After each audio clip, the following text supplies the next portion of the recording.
Since your tummy is empty after giving birth, you should be able to do the housework, right? When I returned home after giving birth to triplets, I found out our home had turned into a hole. My husband believed that I had been neglecting house chores using pregnancy as an excuse. He said now that I had given birth, I had no reason to slack off. Seeing me struggle with chores in my frail state, he declared, "I'll call my mother.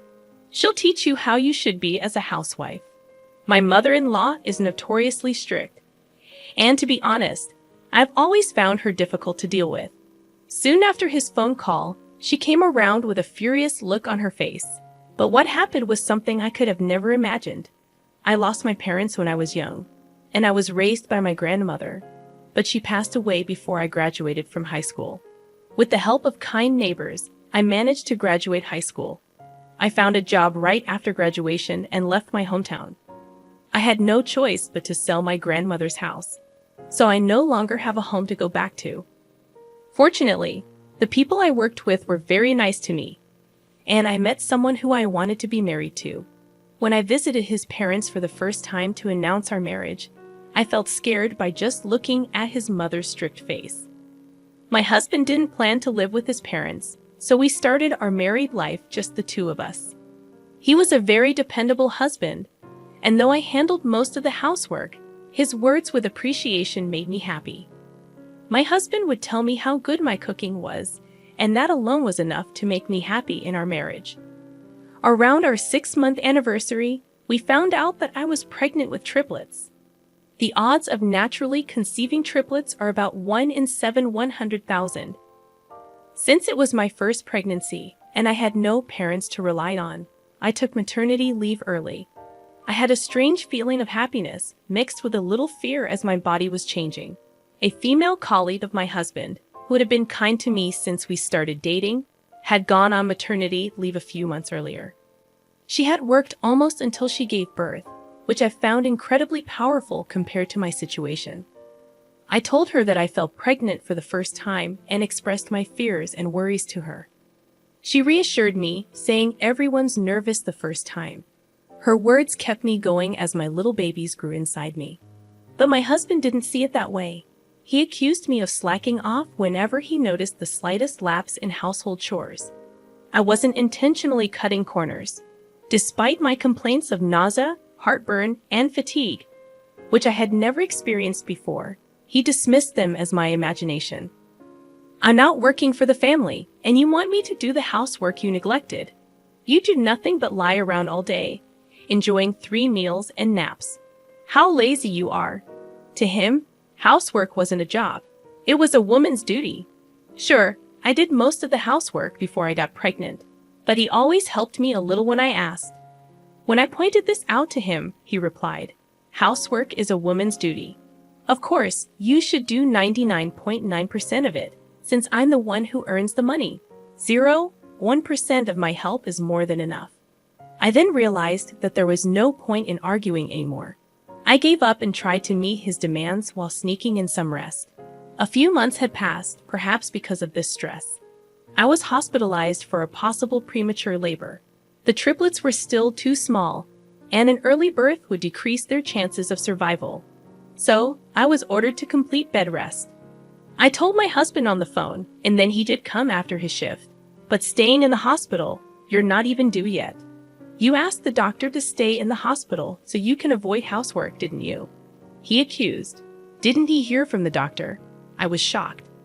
I had called him because the doctor wanted to explain the situation to both of us and asked him to come as soon as possible. "Who's going to cook for me while you're here?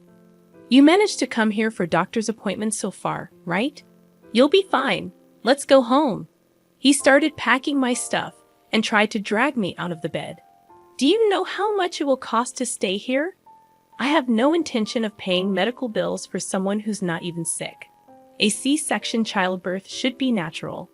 Don't do anything that deviates from the laws of nature. Shame on you."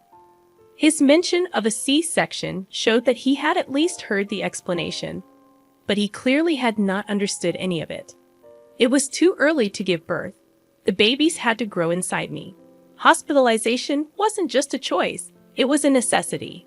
Besides having triplets, A C-section had been the plan from the beginning. I would have preferred a natural birth if it weren't for the triplets.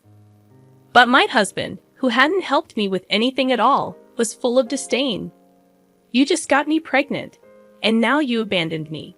My anger against him was building up. If it were just about me, I can bear it, but 3 new precious lives were growing inside me. I'd do anything to protect them. But no matter how I tried to explain, my husband wouldn't listen. And from the anger, I started struggling to breathe. That's when a midwife rushed into the room. My husband was kicked out of the room, and I could hear him getting scolded. This was a matter of life and death, and his behavior was dangerously close to being reportable. Other pregnant women were so disturbed by him. They complained to him. After that, he behaved himself in the hospital. With one problem less, I thought I could focus on the babies. But I had to have a C-section soon, even though it was a little early for them. My biggest concern was whether they would be born healthy. But to my relief, the triplets were strong and healthy, happy babies. However, because they were born prematurely, they needed to stay in the hospital for a while. Even though my stay was longer compared to natural birth, I was discharged before my babies. When I got home, still feeling weak, I found out that the house had turned into a hole. "You're the one who got away from housework for such a long time, so it's not my fault. But since you're back home now, hurry up, clean the house, and cook something for me." It was obvious that while I was in the hospital, he hadn't done anything around the house at all. Instead of washing clothes, he seemed to have just bought new ones and piled them up. I could tell if he was ordering food or buying takeout every night by the dirty food boxes or containers of rotten leftovers all over the place. The awful smell was undoubtedly from all this mess. There was no way I could clean up all this mess in a day or two, and I stood there stunned. "You slimmed down around the belly. Should be easier to move around, right? So don't just stand there and get to work."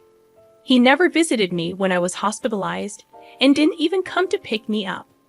I was foolish enough to have a little hope that he might welcome me back home. In reality, I should never have expected anything from him. I was still not in the best condition after the delivery, yet I started cleaning up little by little, taking breaks in between. But whenever I was resting, he would find me and say, "Don't slack off, get up, and start cooking. Don't you understand that I should be the priority?" No matter how I tried to explain my situation, he just saw it as an excuse to slack off. I also had to visit the triplets in the hospital and pump milk. I couldn't just clean all the time. He demanded home-cooked meals, but the kitchen was filthy with a pile of garbage. I didn't think it was a good idea to prepare food in such condition, so I resorted to buying pre-cooked meals. I managed to go shopping, but I wasn't recovered enough to cook from scratch. So picking different pre-cooked meals each day was all I could manage. The regret of not being able to carry the triplets to full term haunted me, keeping me awake at night. I think that too contributed to my slow recovery. I begged my husband to take it easy on me, warning him that at this rate, I might end up back in the hospital, but in a different way. But he sternly refused, saying, "I won't accept any more hospital stays just because you want to avoid housework." I continued to sneak in breaks while doing chores. Eventually, I reached my limit and fell asleep without noticing his return, sleeping instead of greeting me when I returned from work. What a life you have! Do you realize who you owe your livelihood to? You need to be re-educated as a wife. I'll tell my mother about your laziness and have her set you straight. He said that and called his mother right in front of me. He told her, I checked myself into the hospital just to avoid housework and to try to slack off using postpartum as an excuse. He would say his mother was strict with discipline. The memories of her scolding him as a child were still vivid in his mind. I had found her intimidating since the first time I met her. She had always seemed stern and hard to approach. I was terrified that it was my turn to receive strict discipline from my mother-in-law. She was supposed to come the next day, but on the day my husband rushed out of the house to avoid her, using some work-related meeting as an excuse. Right after he left the house, there she was arriving with a fierce look on her face. I braced myself for a scolding before I could even greet her. "What are you doing?" she said. I thought, Here comes the criticism for my cleaning. You should be resting after risking your life for giving birth. She took the vacuum cleaner from me, put on her apron, then started to clean. She questioned me if I've been able to have enough rest in a clean bed, and then decided which room to clean first. Once one of the rooms was clean, she told me to rest there. I wondered if it was okay, but my body was already screaming its limits. Intending to rest only briefly, I ended up resting deeply. I woke up and rushed out of the room to look for my meal and found that she had not only taken care of the piled-up laundry, but also prepared a warm meal. Though there were still rooms that needed to be cleaned, the house was transformed into a livable space. I couldn't be more grateful for what she had done all by herself. Then my husband came home. Seeing the living room and entrance cleaned, he was triumphantly convinced that his judgment was right. My mom really did a good job teaching my lazy wife a lesson. I guess I've been too lenient with my wife. I'll learn from you and start being strict with her, he exclaimed. He saw the warm and appetizing meal. He started eating by himself. Suddenly, my mill snatched the meal from him and took the fork out of his hand. Who said you could eat? Get down on the floor, she commanded with an undeniable force, making my husband jump out of his chair and kneel on the floor. She asked him what the hell he had done to his own wife. She said to him, "Childbirth is a life-threatening event, and you, instead of caring for your wife who went through it, made her do household chores. I did not raise such a worthless son.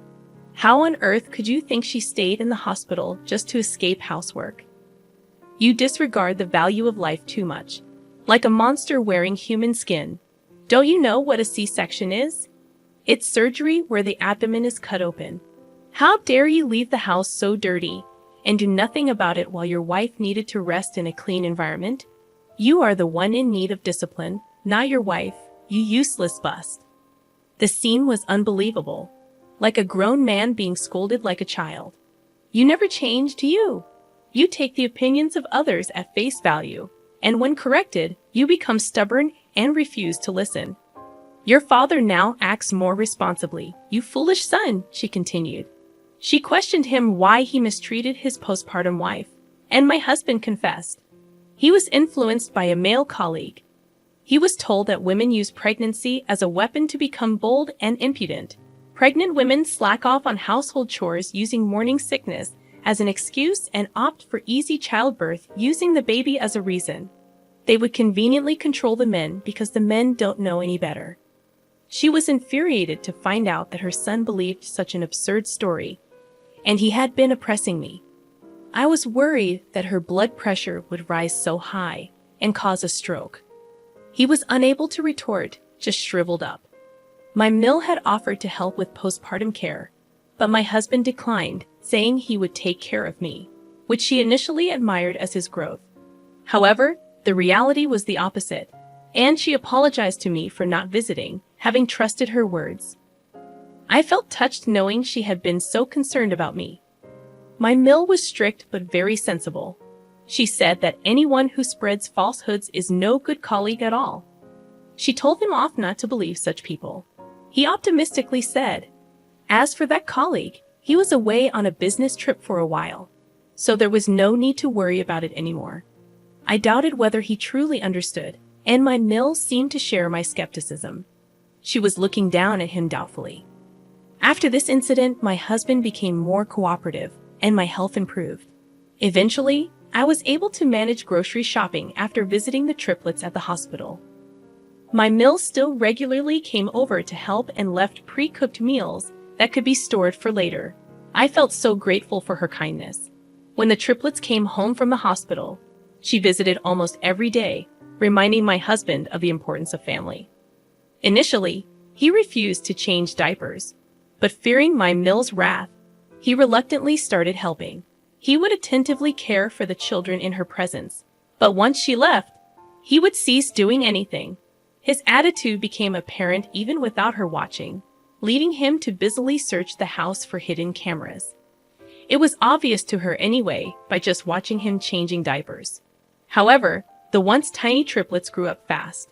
Eventually, my husband gave in and only helped with diapers and feeding. Until the triplets started one for nighttime crying. He claimed he had work the next day, used earplugs, and went to sleep. This left me feeling like being a single mom. Then one day, he casually remarked, "The triplets are 1 year old now. You can handle them alone, right? The hardest part is still to come." Had he been influenced again by that same colleague? Upon further conversation, he mentioned that his female colleague who had returned from maternity leave said childcare became easier once the child turned 1. It was the same colleague who had encouraged me during my anxious first pregnancy. Would you really say something so careless? So now that you've been slacking on housework for so long, time to go full throttle. Child care and housework are women's jobs, not for men. By the way, when are you going back to work? I didn't plan to have 3 babies. I can't feed them by myself. With these words, I was certain the colleague who had been away on business had returned and filled my husband's head with more falsehoods. He would leave his clothes around and never clean up after meals. He seemed to have regressed to the days when he expected everything to be done for him. Bath, meals, tea, with 3 toddlers moving around. I couldn't manage all the housework. I claimed that if he wanted the housework done, he needed to participate in childcare. But as I expected, he labeled it as an excuse for slacking. Moreover, his lack of interest in the children, he often left dangerous items like razors within their reach. When I pointed it out, he would scoff, saying, "I used to handle it before pregnancy." He even insisted that the one who notices should put away. This led to arguments, and in his frustration, he started ignoring me and the children. He would step over them as they lay on the floor. He could have stepped on them if they made little movement. I told him to be more careful with them, but he ignored. Because I protected the children and told him off, he became even more stubborn and sulky. I gave up, and I consulted my mill. The next morning, she came over, woke up my still sleeping husband, and took him back to her place. A few days later, they returned, and my husband looked drained. I could tell he had undergone intense re-education. He kneeled before me, half crying, apologizing. He looked quite shocked and exhausted from being scolded and beaten back by his mother. The shock seemed to stem mainly from being lectured at work about his complaints. Angry at being scolded by his mother, he had vented at the office about what a terrible wife I was. The recently returned female colleague, hearing his complaints, asked, "Triplets?" When my husband nodded, she erupted in fury. I said child care gets a bit easier at 1 year old for 1 child, not triplets. How can you leave your wife alone with 3 babies? What kind of father are you? She told him off. Even the other men in the office were astonished. It's a miracle she hasn't divorced you yet. The issue escalated, and his boss also reprimanded him severely. Rumors had spread that he was abusive towards me and the children. At the same time, the male colleague who had misled him was being fired for inappropriate behavior towards female colleagues. He had claimed to be on a business trip, but it was just a cover for dealing with his divorce. Upon returning, he was faced with a complaint filed against him, leading to police involvement. My husband, realizing the gravity of the situation after his boss declared an investigation into these rumors, finally felt a sense of crisis. His mother also warned him that if he was abandoned by his wife, she too would forsake him. Her stern words questioning his urge to push me back to work and his failure to support the family alone when he claimed to be the head made him change. I was wrong. I'll change and devote myself to my wife and children. Please don't leave me, he begged. My mill told me to tell him anything freely, but I decided to forgive him just this once. However, I made it clear one more slip, and I wouldn't forgive him. Since then, he has changed, actively engaging in housework and childcare. He even bought cooking books for simple men's recipes, and cooking on the weekends became his routine. Occasionally, my mill would drop by and announce to play with the children, and it was a huge help. By the time the triplets were old enough to go to daycare, he had learned to care for them well enough that I felt comfortable working part-time. I had to give up my full-time job to take care of my triplets. However, I plan to increase my hours and hopefully return to full-time work once they start school. If it weren't for my mill's help, we would never be able to continue as a family. I am immensely grateful for her support and hope to repay her kindness in time.